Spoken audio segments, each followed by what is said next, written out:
Welcome to the Canary Wharfian podcast. Our guest with us today is Jonathan, username JFH, who has extensive professional background in private equities, currently based in France. Jonathan, welcome to the podcast.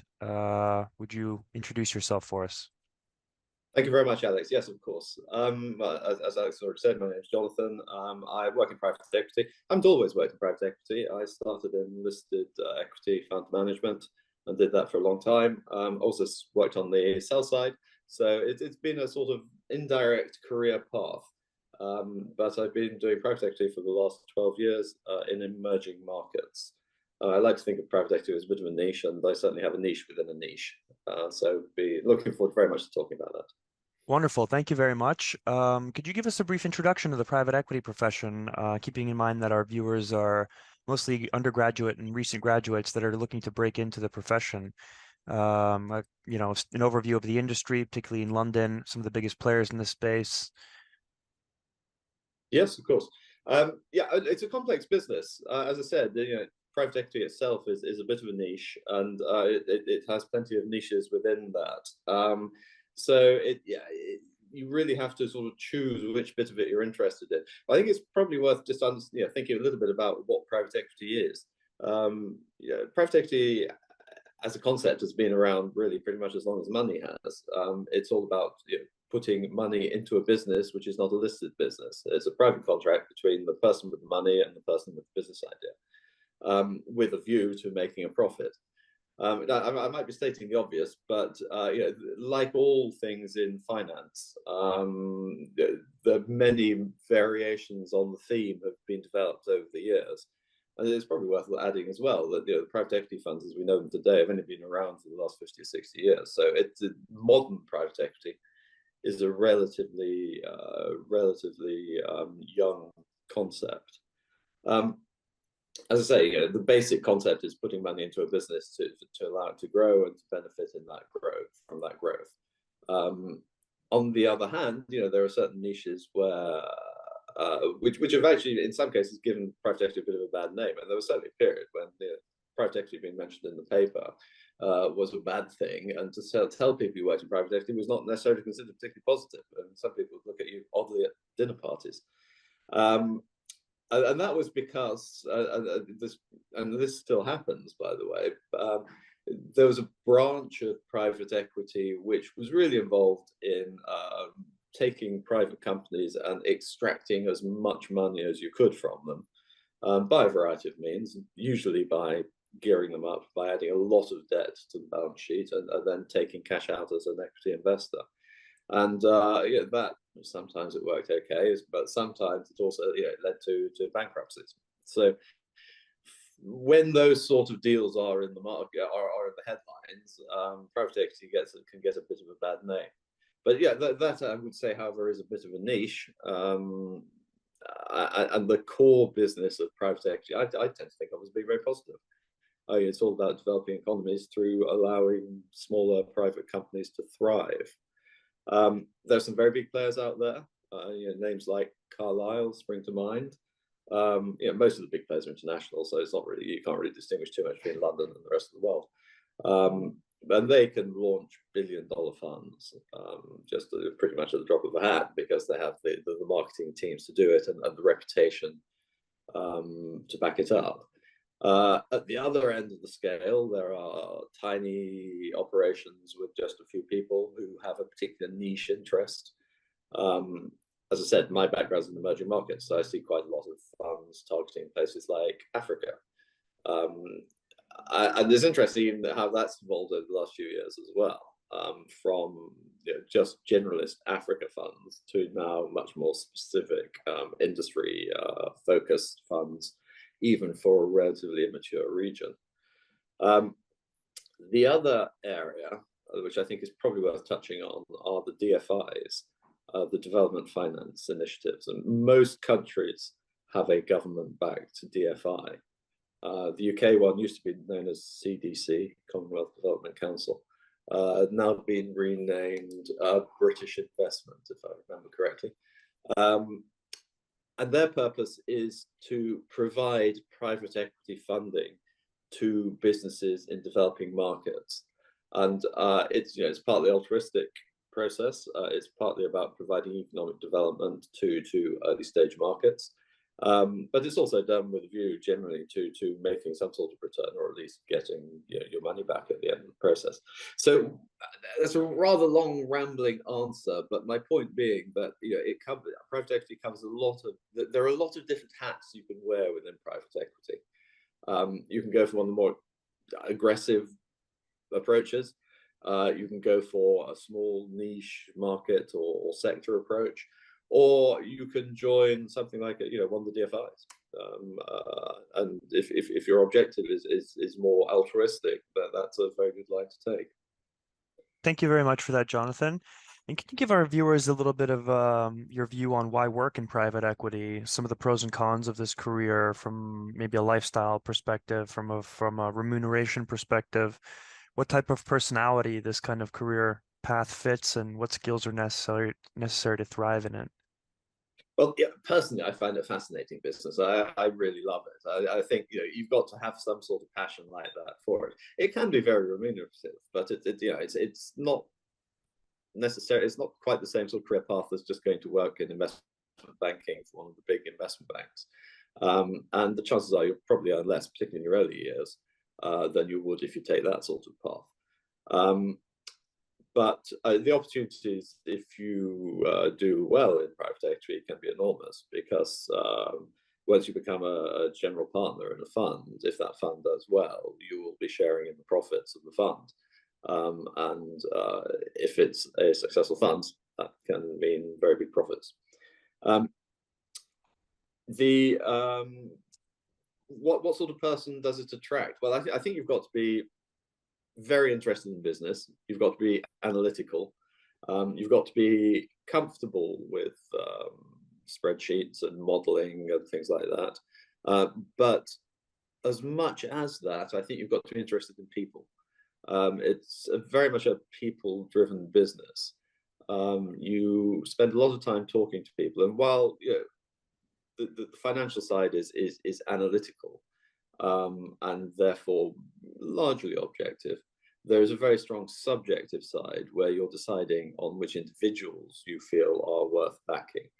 And certainly that's, in many ways, that's the bit I enjoy the most. Can you talk a little bit about your perspective on the key differences between private equity and investment banking, both from a compensation standpoint, as well as from the nature of the work itself? Well, I think, look, my time in investment banking was relatively short, but investment banking is very much long hours, proving yourself to your peers, and really, it's a little bit skeptical perhaps, but I think fitting within a particular mold or a particular type of person was never the side of finance which particularly appealed to me, and I didn't go into finance through that route. But I think private equity is very different in the sense that there really isn't quite the same sort of stereotype. It can be something for a very wide variety of different personalities. I think you've got to be very driven, but in a slightly different way to an investment banking. Investment banking is really about you certainly got to be driven because you've got to put in the hours, and you've got to be there, and you've got to prove yourself. The drive that you need for private equity is more the drive. It's more of an inner drive, if you like, in the sense that you need to be genuinely interested in delving and mining information and data, and working out what it means, and spending time, perhaps a little bit more in your own head, if you like, working on and getting deep into projects. And in a sense, maybe what I'm saying is it's a sector which is perhaps a little bit more welcoming to slightly more introverted characters than investment banking. From a remuneration point of view, as I alluded to earlier, I think that headline investment banking salaries, particularly amongst the Goldman Sachs and the likes of this world, are always going to be more attractive at entry level. the route into private equity is not as clear cut. You really need to explore how you're going to get there if you want to go straight into the industry. And you might need to work for small companies in a variety of different roles until you sort of find your niche and can slip into it. And I do think, by the way, that there is some benefit to working in other parts of the financial sector before going into private equity. And there's certainly no harm in it, that's for sure.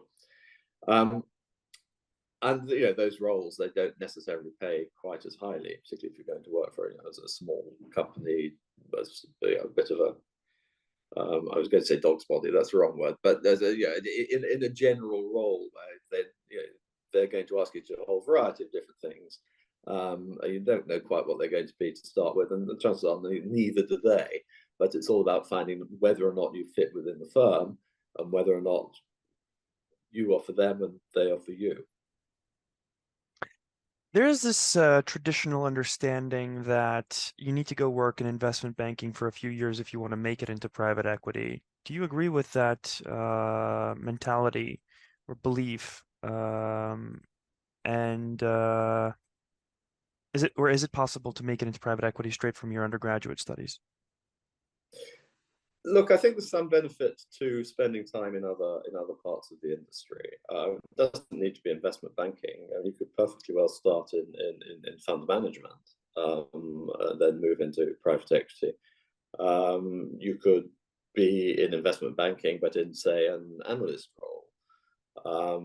I think there's a lot to be said for having an analytical background of some form or other. So working as an analyst for financial business, in whichever particular analytical role it is, if you spend time really getting under the bonnet of businesses and you enjoy doing that, you're likely to be a good fit for private equity, because that is a very big part of the business, a very big part of the job. So I don't think there is a set of rules that you can follow to say, this is how I'm going to get into private equity. I think you really need to be a self-starter in terms of going out and exploring opportunities. I don't think on the whole you're going to find private equity companies recruiting on campus in the same way that you'll get the big investment banks recruiting on campus. The process is going to involve a lot more time on the behalf of the candidate going seeking potential employers and approaching them and talking to them. And I think that approach is a good one, because you need to prove to them that this is something you really want to do. And one way of doing that is to really make an effort and go out and find out where they are and call them up and talk to them. But don't wait for them to come to you. What's the difference between working for a fund that has 100 million pounds under management and working for a behemoth like KKR? Well, I would say probably, the larger the firm you work for, the more defined your role is going to be. A large firm will have teams of analysts, and if you're an analyst, you'll be assigned a particular company, sector, country, whatever the particular defining characteristics of the fund are, and that will be your role to go and look at opportunities in that particular area. If you work for a small firm, you'll be doing all sorts of different things. You probably won't have a very well-defined role, but you'll probably, and again, this is personal opinion, you'll probably have a much more interesting existence. I'm a big fan of small companies, I have to say. This is my personal hobby horse, so this is a slightly subjective view. But I think the opportunity to work across a wide variety of roles in a relatively small company, which will tend to have a flat hierarchy, which means that you'll probably be working with senior partners in the firm, the general partners themselves, who are the people who contribute to the fund and run the fund. To get that broad experience, particularly if one day you want to set up on your own, I think is very, very valuable. Listen, I agree with you that it's much more interesting to work. I've worked in big companies, I've worked in small private equity shops actually, and it was a lot more fun indeed to work in the small private equity shops. But I found that um, if your role comes to an end in a small shop, then going and selling that experience can be a little bit more difficult than had I worked for KKR, for instance. What's your view on that? Yeah, it's true. Look, I think that's the same in any segment of the financial services industry, and quite probably across industry generally. Yeah, having those big names on your CV is always going to be beneficial. It will more likely get you an interview and for your next job, and it carries some weight. So yeah, going the small company route does carry some risk in that respect. You're not building a brand in quite the same way. But what I think you are doing is building genuine experience. So you need to be able to explain that and explain why your experience in small companies has given you probably a better, broader experience. That doesn't necessarily mean it's easier to open the door. I think opening doors generally in job search is very difficult and requires real perseverance. And it's that sort of perseverance which will pay off. Once you're through the door, I think you can make a very good case of the benefits of having worked for a small firm. Yeah, cool. Thanks for that. Can you talk a little bit about some of the projects that you've worked on for the private equity firms that you've been with? Some of the more interesting ones, some of the more challenging ones? Sure. My background's in emerging markets, and when it comes to private equity, my background is almost entirely in Africa, which, as I said, is a niche within a niche within a niche. Um, and that's certainly thrown out some very interesting opportunities and very interesting things that we've worked on. Yeah, the fun ones are the bad ones are the ones that tend to stick in your mind actually rather than the fun ones. But the fun ones have been enormously satisfying and successful to see yeah, businesses, usually early stage businesses, because that's the nature of the markets we're working in, come to fruition, and to see something often created from nothing. And one business that we backed and also brought third party money into was a fast food business in a West African country. We liked it because we had great respect for the founders. We had a long-term personal relationship with one of the founders, which helps because you need to be confident that the person you're dealing with is genuine and has the capacity to do what they're going to need to do. And there was a local partner with very good background and backing and experience who has in fact done a phenomenal job. So yeah, it turned out we were right. We're not always, but in this case we were. And we've seen them build up from nothing to having over 20 outlets across the country they operate in. And that's brought jobs, it's brought opportunity locally. So it has a positive social impact, and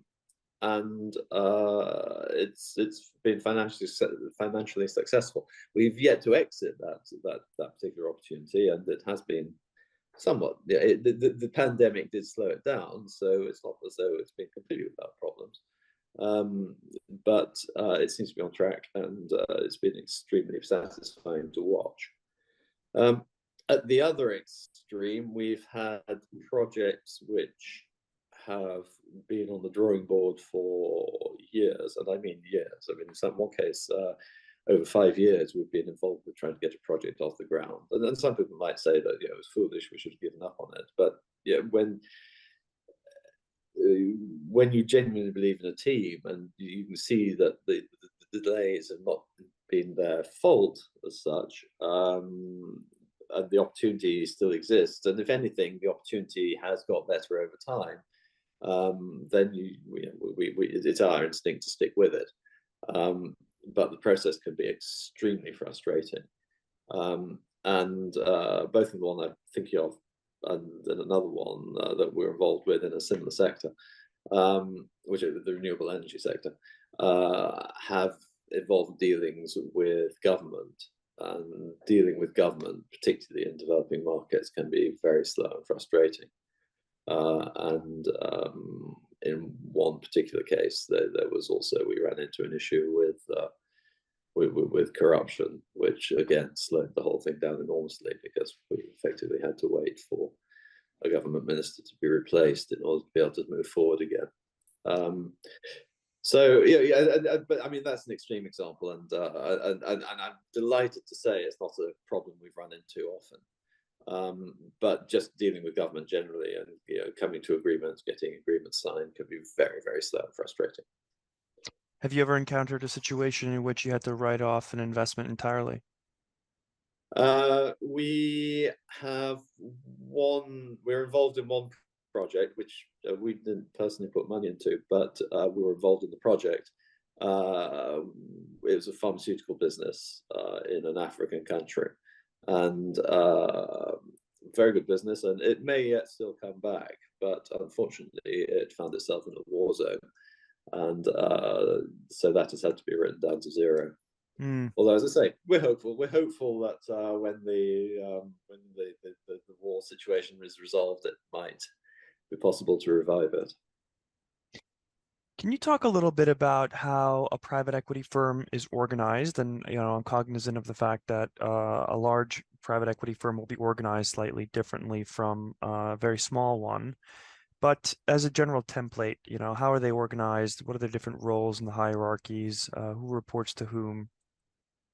Yeah, sure. I mean, I think the first thing you need to understand is that the most private equity funds are set up as partnerships, and it's important to understand that to understand some of the roles in the company.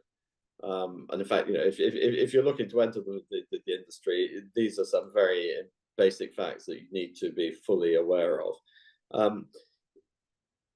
The structure of a partnership fund involves general partners and limited partners.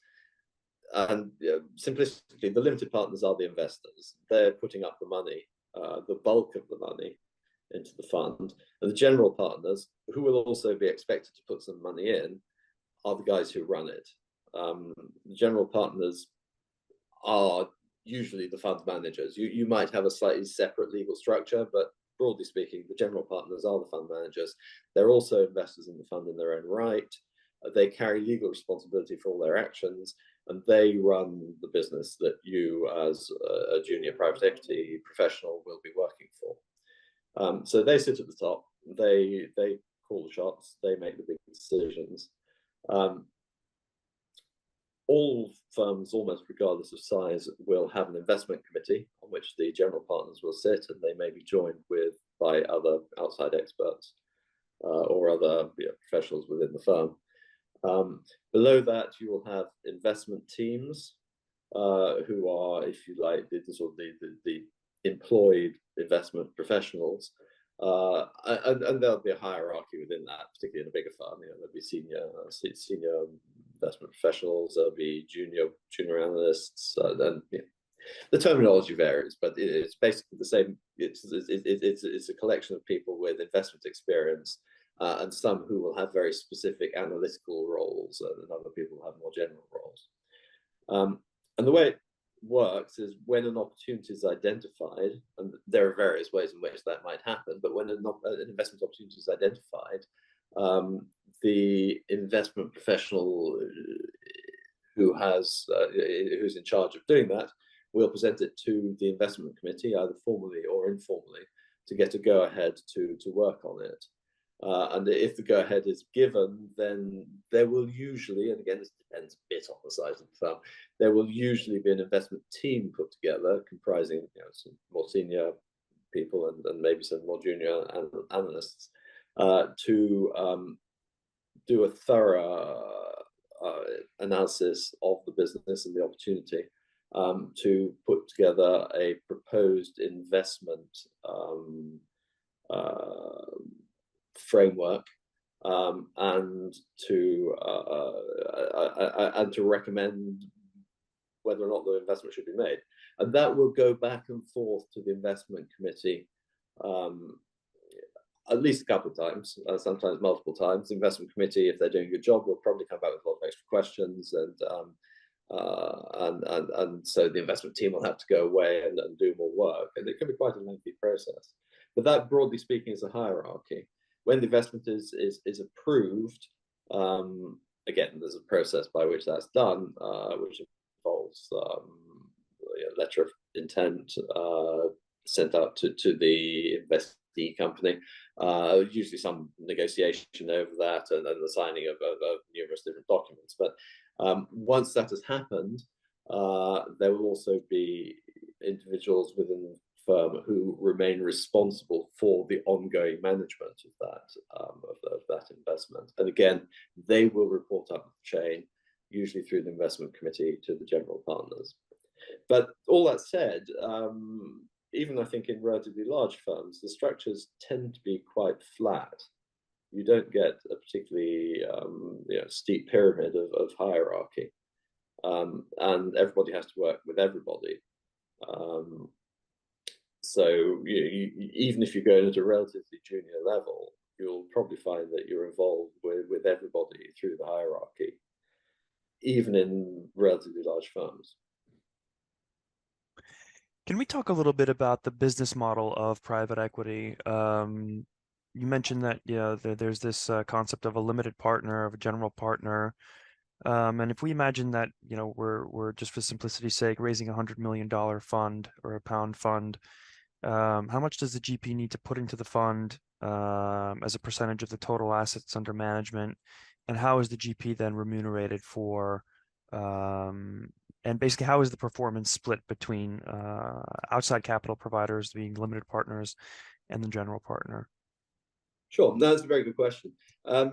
Generally speaking, the GPs, the general partners, will be expected to put in, as a minimum, a low single-digit percentage of the total.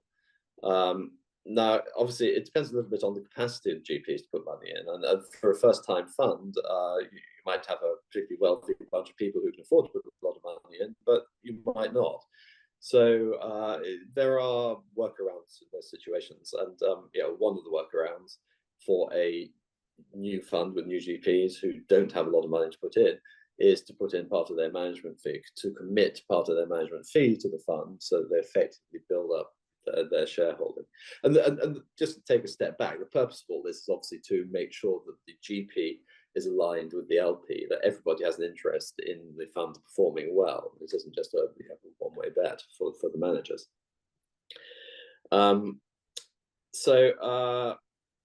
As I say, as a minimum, usually a mid-single digits percentage contribution would be expected from the GPs. Most funds have a management fee and a performance fee, which is often referred to as 2 and 20, meaning 2% management fee and 20% performance fee. But the reality is that those numbers can be very different. It depends on a variety of factors. One being obviously how much bargaining power the GPs have. If they happen to be a particularly successful team who have a strong track record and a lot of people who want to become LPs in their fund, they're going to be able to dictate more attractive terms for themselves than if they're a first-time fund with limited track record and who really just desperate to get any LPs to join. It sounds a bit extreme, but this is a reality. And the way it works is, the concept of the management fee is that is meant to cover the day-to-day outgoings of the fund manager, to keep the lights on in their office and so they can pay their employees and that sort of thing. Again, sort of the reality is sometimes different, and if a fund fails to raise as much as they're hoping to, they might find they're actually struggling to pay those bills. Which is negative for everybody, because it probably means they're not hiring the analysts they need and that sort of thing. On the other hand, if they raise a very substantial amount of money, that management fee can become quite a profit center in its own right. So there are potential competing issues there in terms of motivation and alignment. But as I say, broadly speaking, the management fee is there to pay costs, and the incentive, the thing which is really meant to get the GPs out of bed in the morning, is the carry, the performance related fee that they will earn. And there are different ways of calculating it. There are different waterfalls that you can create, and there are different legal structures that you can put together. But broadly speaking, what happens is that when an investment is sold, the profit from that, take the total proceeds of that exit. The first thing which is repaid is the capital that was put in the first place. So everybody, all the LPs and indeed the GPs, get back their initial capital. Then the profits are split. And again, this is where variations come in, but broadly speaking, 20% to the GPs for having done a good job, and the rest distributed amongst the LPs. Life being what it is, it's usually a little bit more complicated than that, but that's the broad principle. Great. And any like closing thoughts with respect to or advice for students or recent graduates that are looking to get into private equity? Advice? Yeah. Don't wait for the firms to come to you. Go out and seek, go and look for them. You'll probably have to look under a lot of stones. They don't tend to advertise, and they may well not be at coming onto campus to look for you. Really do your research, and there's the sort of research you're going to have to do if you work in the industry. So it's a good place to start is researching the companies that you might want to work for. Reach out to them. They might not be looking to hire people, but if you reach out to them and you're convincing, they might hire you anyway. Don't be shy. I mean, as I said, private equity is perhaps a little bit more suited to slightly more introverted characters than investment banking is. But you can't be shy in this process. You've got to be bold, go out, call people up, send CVs, ask to speak to them. And it's a bit of a generalization, but I think you'll find on the whole that people in private equity are they themselves are information seekers. So if somebody comes to them genuinely interested in what they do and asking for a little bit of time to have a chat, they'll probably say yes. So go ahead and do it. And I think it's only really by showing that sort of level of dedication and desire and interest in the industry that you'll be able to break into it. Jonathan, thank you very much for being with us today. Listeners, thank you also for tuning in. Visit canarywharfian.co.uk with plenty of content on private equity careers. Until next time, friends.